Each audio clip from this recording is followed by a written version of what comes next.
Hi, today we have a very spicy video where I'm going to tell you the difference between what is the good girl archetype and what is the wild woman archetype. Now, if you are here to watch my eye fit exercises or my squint surgery exercises, we have separate playlist for the squint surgeries, we have a separate playlist for eye exercises, and we have a separate playlist where I share my things about life coaching and multidimensional archetypes inside my multidimensional portal. That's a separate playlist as well. So now let's get into the video of what is the good girl and what is the wild woman and how you can be both and which one are you right now. So let's talk about the good girl and the wild woman archetypes. Now the good girl archetype is everyone's favorite. Everyone's favorite daughter, everyone's favorite sister, everyone's favorite friend. And the wild woman is everyone thinks of her as the troublemaker in the group, the black sheep of the family, the daughter who is everyone, the parents are worried about her, pata nahi uska kya hoga, that kind of person, right? So that is the good girl and that is the wild woman. Now, why is the good girl everyone's favorite? That is because she puts everyone's interest first, while the wild woman puts her interests first. So the good daughter will be the one who gets the good marks in studies, who is always on time, who is always, whenever you call her, she's always like, yes, I'll be there. She follows her parents' orders. She marries the person that her parents said. She takes the job that her parents said. She chooses the field that her parents said. If the teacher said that you have to write 10 answers, she writes those 10 answers. If the teacher says, go sit down over there, she goes sits down over there, right? So that's the good girl archetype. Now the wild woman archetype, she puts her own desires first, and that's pretty obvious that would ruffle a few feathers, right? Now the next quality of the good girl is that she's very predictable. So everyone likes her. Like if you say that, hi, can you come at 8 o'clock? She'll come at 8 o'clock. Or if you say that, okay, you can always count on her to say yes for anything that you say. You are like, okay, should we go to this restaurant or this restaurant? Okay, you can always count on the good girl to agree to your plans. Right? So that is why she's everyone's favorite. She will just agree to everything that is there. So she is very predictable. While the wild woman, she may say, no, I don't like eating this. No, I don't like Chinese. No, today I'm not feeling like having Chinese. So she's a little unpredictable because she follows her own desires. The next thing that differentiates the good girl from the wild woman is that people pleasing. So a good girl archetype will always be into people pleasing. We already covered that she wants to please people, but this people pleasing comes from a place of feeling that if she says no to her children, if she says no to her husband, if she says no to her parents, then they will not like her. Then they are going to think of her as bad, and she always wants to be good, and this keeps her that she wants to always please them. While the wild woman, she wants to please herself, or she wants to please what she feels is right, and so she has very strong boundaries and she is not afraid of saying no. So where the good girl will generally say yes to everything that you say, the wild woman is unafraid of saying no. No, I will not be able to come for tomorrow's party. No, I am busy today and I will not be able to join you on this thing.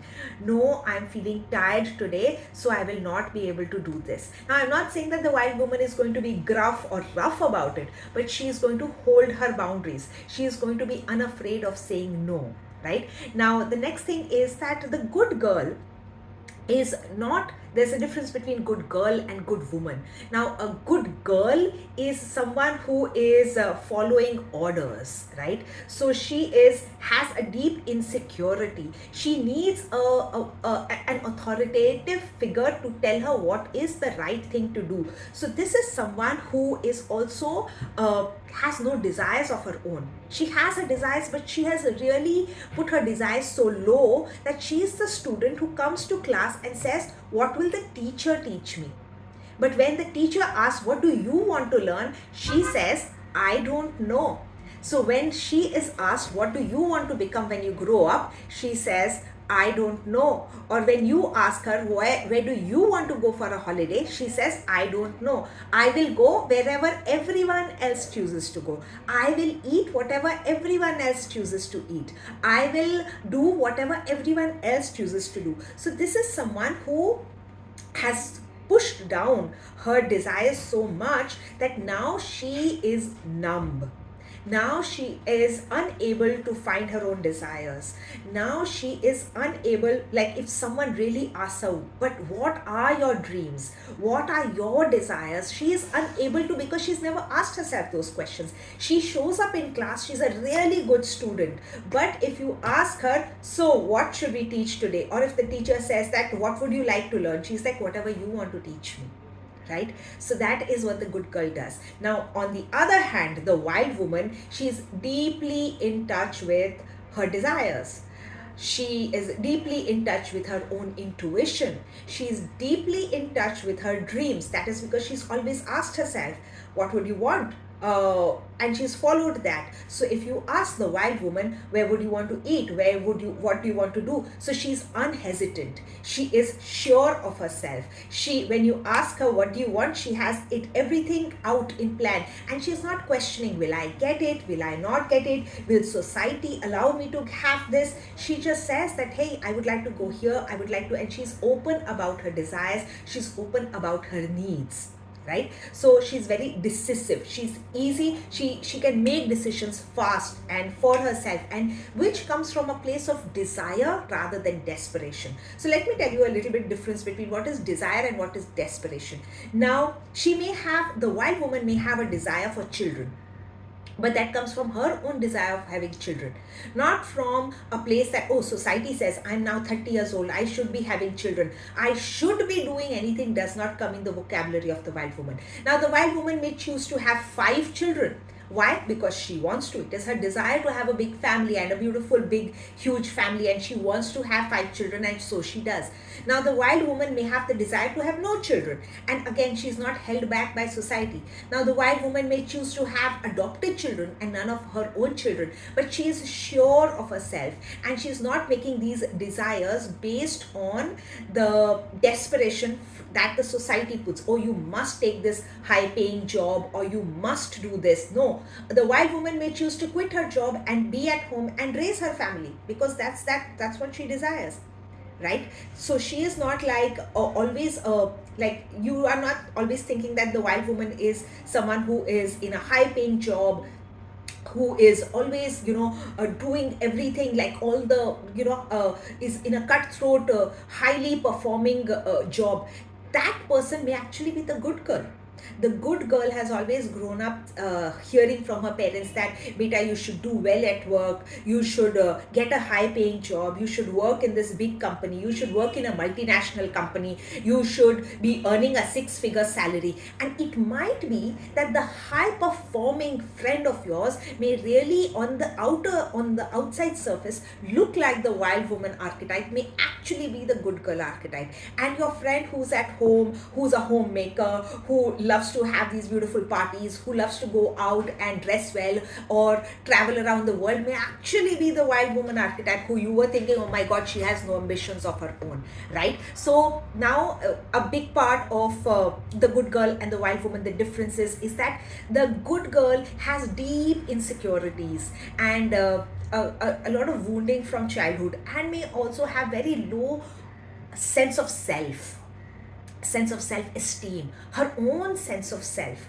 And because she has a low sense of self, that is why she is looking for outward validation in the form of a higher paying job, a husband who a good marriage which looks good on the surface, or be the head of some PTA meeting, or be the head of something. So it may all be coming from a place of low self-esteem and deep insecurities, that she is wanting to have all these external validations to her life, while the wild woman has a deep sense of self. Now this deep sense of self, that is why we call the girl and the woman. There's this difference when you have this sense of self, and this comes with experience.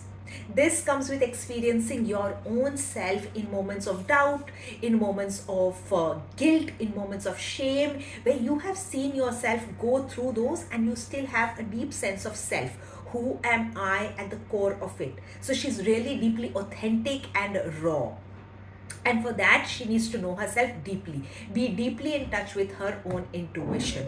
And then it doesn't matter if her marriage is working or not, or if her job is working or not, or if she has how many followers or not, but she has a deep sense of her own self, and which is very difficult, a high self-esteem which is not related to external validations.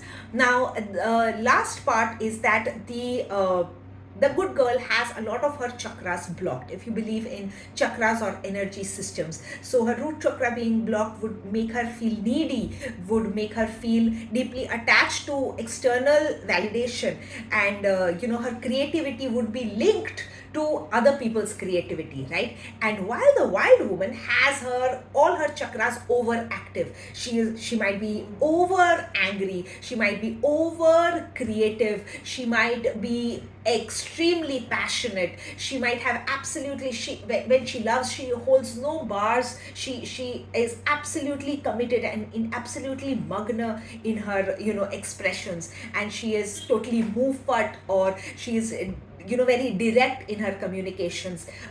So you can see that the good girl and the wild woman are literally the exact polar opposites of each other.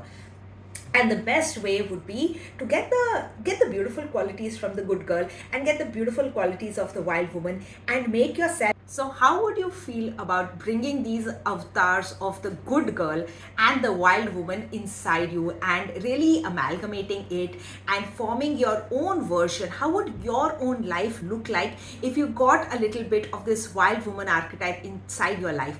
Or if you are feeling like you are deeply unpredictable and you're just being led by your wild woman, how can you bring in a little bit of the beautiful qualities, of the positive qualities of the good girl, like being predictable, being able to follow orders, being able to put others' needs in front of your own? So how can you amalgamate? So we cover the good girl and the wild woman archetypes, as well as 10 different feminine archetypes inside my beautiful workshop, which I call the Goddess Collective. Inside that, there are 24 days over which you have each day you get one video, you get a meal, and it all comes into your email, so you can pace it at your own pace. Because apart from the good girl and the wild woman, there is a very, very deeply attached archetype that we all have, and that is of the busy woman. So the busy woman needs a workshop where she can learn all of this from the comfort of her own home, at her own pace, at her own time. And that is what I want to offer you inside the Goddess Collective. We are having an amazing offer on the 24 days of the Goddess Collective, and you can apply for that, you can get that, you can register for that through my free masterclass that I'm having on 15th of June 2023 at 8:30 p.m. Indian Standard Time. So during that masterclass, I am going to give you an amazing chance to get this Goddess Collective at a deep discount. This deep discount is going to be available only on the 15th of June 2023. So I'm looking forward to seeing you inside my masterclass.